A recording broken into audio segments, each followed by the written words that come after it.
Salutations guys, I'm Laura, this is my channel, welcome to 2018, and this is not how I wanted to start the year, but here we are. This is the first time in 2 weeks where I've attempted to put on makeup very poorly, as you can see, and that would be because for the last 10 days I have been in hospital. What's happened, the long and short of it, is if you have been following this channel for a while, you might know I have this thing called Crohn's disease, yada yada yada, started to flare at the beginning of December, been in and out of hospital, ended up admitted for 10 days while they, tried to fix things. I'm now on a new infusion of a drug. Basically the last 10 days have been really awful. I haven't really posted about it. That's a lie. I've done nothing but whinge on Twitter about it and be an incredibly pessimistic and moany person on the internet. Those are like my more they're not related to, I don't know what I'm saying. So if you follow my personal accounts like Snapchat and Twitter, then you will know that I have been just wallowing in the self-pity.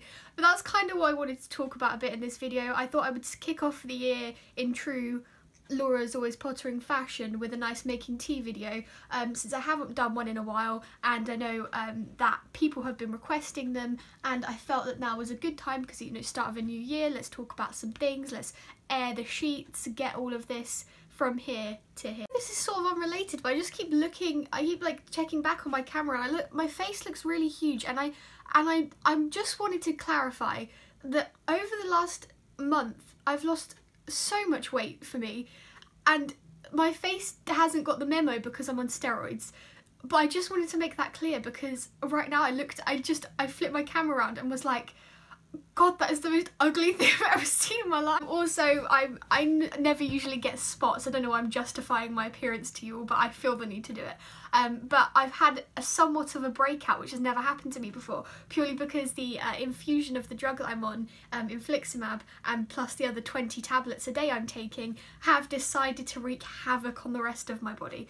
So that's the introduction to this video. I've noticed a lot of things recently. I've been learning a lot about myself as a person and how I view things, especially under times of stress, and all I've been seeing at the moment, when you come into a new year, everyone's like, oh, I just want to put everything behind me, I want to become a better person and do this sort of thing.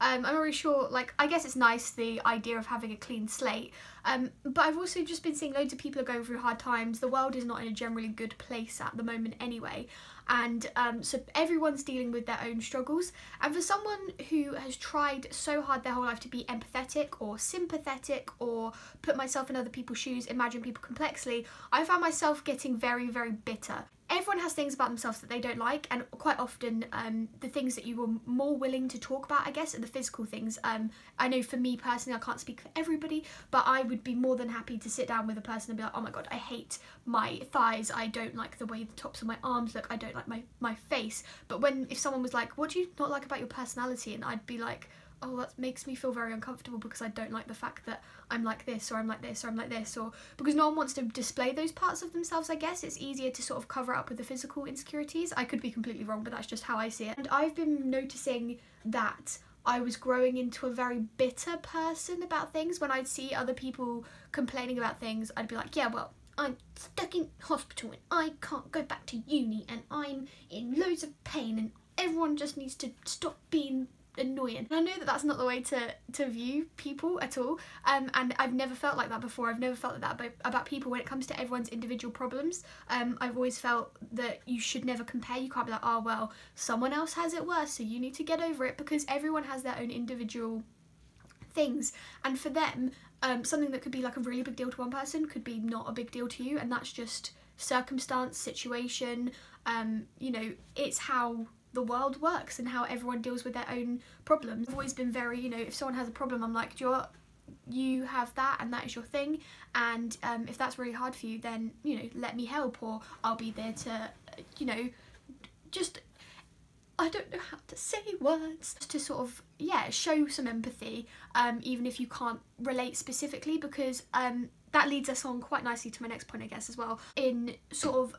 the whole thing I've been seeing is particularly online, because I know that we all go to the internet and rant about things, and I've been doing it especially over the last couple of weeks, when I'm going to try and cut down on that. I think some things are just not for the internet, but it's not an awful thing to use the internet as a diary, or well, I guess it is, but it's not no, I don't know what my point is because I keep giving conflicting arguments and my brain's like, that's right, then that's right. Here's the deal, it's not a competition.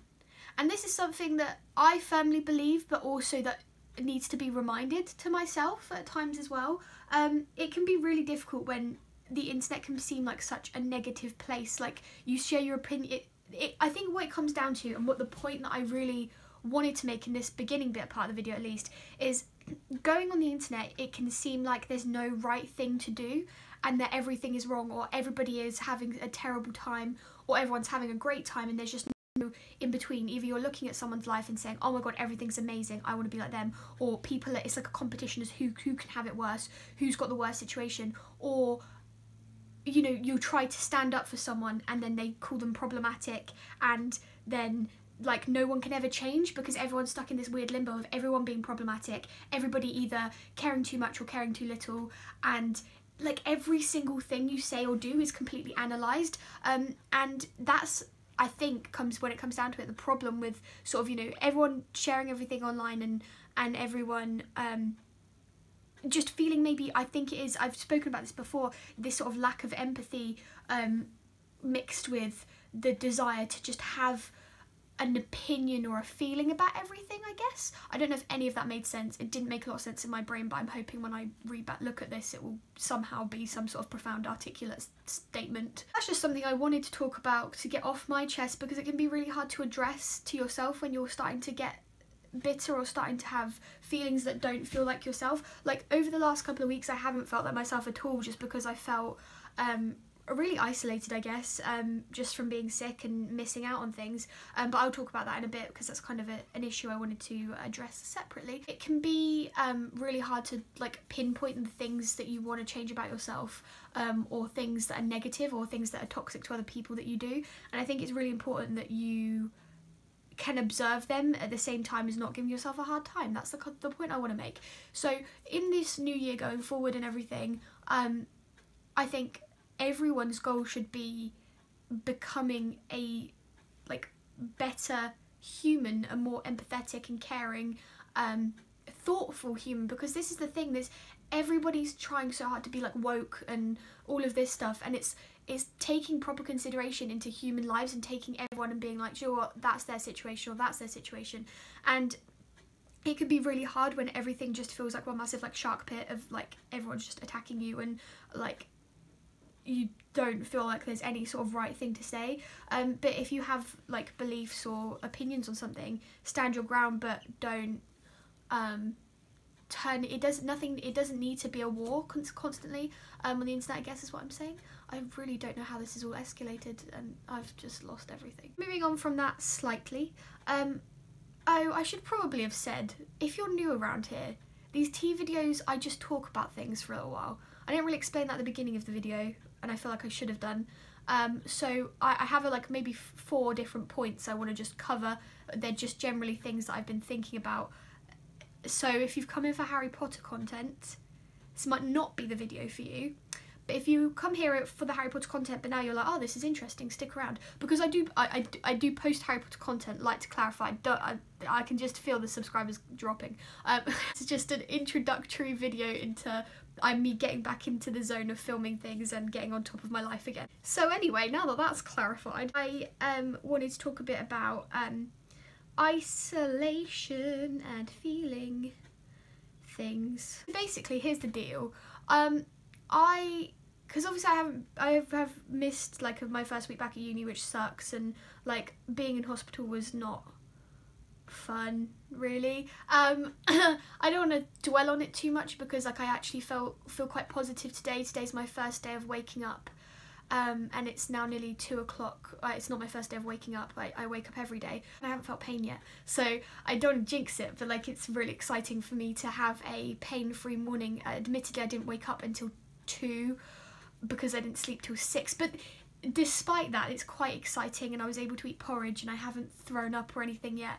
And so I'm in a positive mood and I'm supposed to be going back to uni tomorrow. I'm going to the hairdressers tomorrow, guys. I've only ever been to the hairdressers once in my life before, so I'm going to the hairdressers tomorrow morning. I'm really excited. It's like a treat for me, like, you know, being alive and coming out of hospital and not dying. I'm trying to be really positive about everything, because when I was in hospital, like, I sort of really zoned out for the first like 6 or 7 days. I was very drugged up all the time, like, which was great from a sleeping point of view, because I could literally just zone out and sleep, and it felt like I wasn't really there and that my brain was really mushy, which was a really, really nice break, don't get me wrong. But I feel like if you start to rely on that, that's when you get into like drug abuse and stuff, which is something I never want to go down that road. So I you know, I stopped taking the painkillers when I needed to stop taking them, and eventually sort of my thoughts came back to me and things started to get a bit, I was just feeling really down. I was scared about going back to uni. I'm still scared about going back to uni because, you know, I have the most amazing friends at uni who have been the most supportive and incredible people in the world. My boyfriend's been amazing. He came and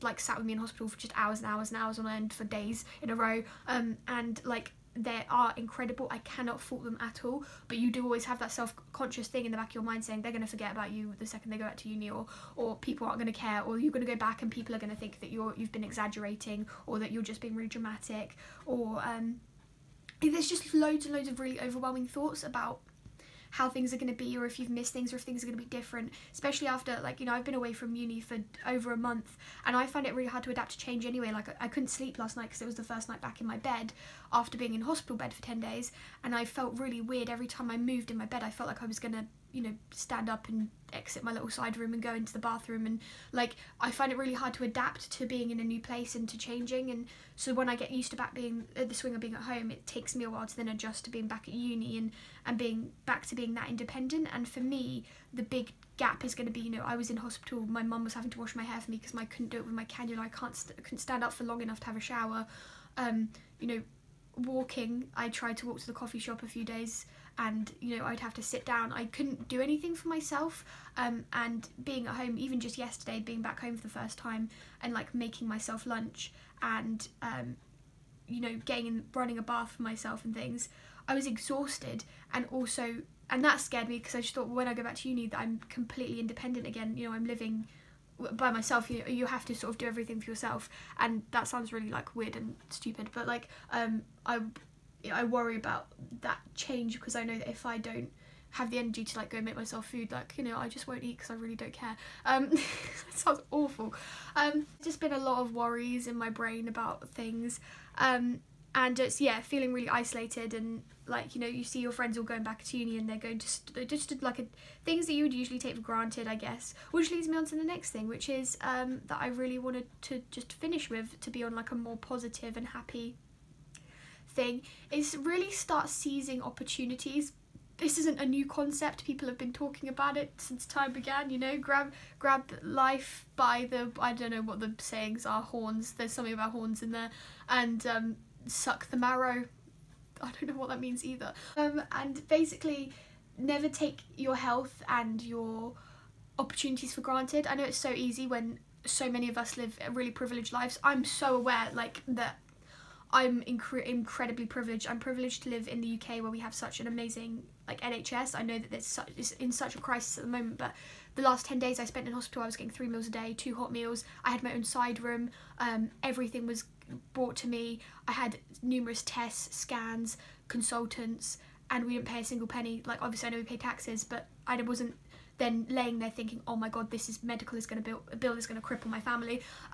Also, my family were able to, you know, be in a position where they could come and visit me every day, or, you know, bring me snacks, or you know, just do nice things for me.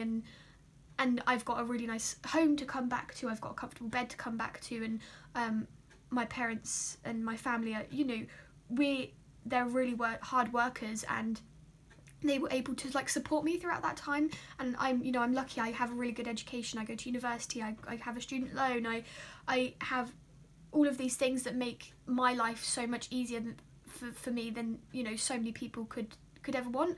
And I think that remembering that, especially in times when things get a bit like bad, it can help. I know it sort of contradicts the whole idea of like everyone has their own struggles, and, you know, something that's bad for you might not be bad for someone else, and vice versa. But for me, when I was like sort of stuck in hospital and stuff, I was just thinking the whole time, like, I'm really lucky that I have this this healthcare, and I'm really lucky that I have my family and like my mum that's willing to literally just lay in my bed next to me and like stroke my hair for hours while I just lay there and stuff like that, because some people don't have those luxuries, and they might seem like really small luxuries to some people, or for some people they might seem like big ones. And I think it's just seizing every opportunity. Like I was saying before, like I was looking at my friends all going out to Spoons.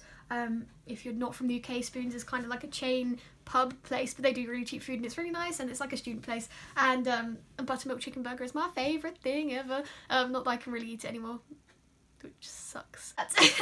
Anyway, that's the thing that I shouldn't be really moaning about, but things like that. I was watching my friends, I'd be like, oh my god, like what I would give right now to be able to just like walk out of my house and walk to Spoons with my friends and like have a nice evening in Spoons. And like that's something that I used to really take for granted, but now that hopefully I'm getting a bit better, when I am able to sort of eat normal food again, and when I'm able to, if I'm able to eat normal food again, I'm gonna say when, because I'm optimistic, when I'm able to sort of go back and do those things. You know, I was looking at, today my university course is very physical, and we have body conditioning, which is like a really intense workout class thing that you have to do, and it's like just kills you off.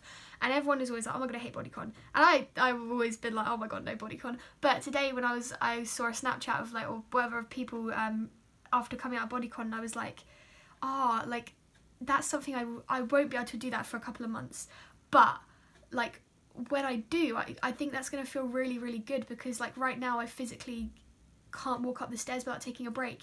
But you know, there was a time where I was able to do it, and there'll be a time where I'll be able to do that again. I won't take that for granted anymore. I won't take for granted like my health, like being able to run and do physical things. So yeah, take everything for granted less and appreciate the things you have, kids. So I guess that's everything I wanted to say. A quick thing for like my channel generally going forward, I'm going to be posting more regularly. I hope it's going to be very busy for me the next couple of weeks and months, because I don't know what's happening at uni yet, because I have missed a quite crucial week.